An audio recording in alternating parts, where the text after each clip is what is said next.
Here's in this video, we'll show about how to make TikTok account private to public. Process is same for Android and iOS device, so don't you worry. Now let's begin. First of all, open TikTok app on your device. Once you have opened TikTok app on your device, you need to go to your profile. So simply go and tap on your profile icon at the right bottom corner. This will open up your profile page. Now tap on three dots at the right top corner. Next here tap on privacy and safety. To make public your account, tap toggle off next to private account. Tap on it and turn it off.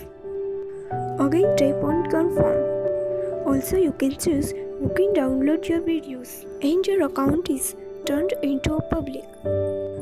So your account has been turned into a public now. Hope it has helped you. Thanks for watching.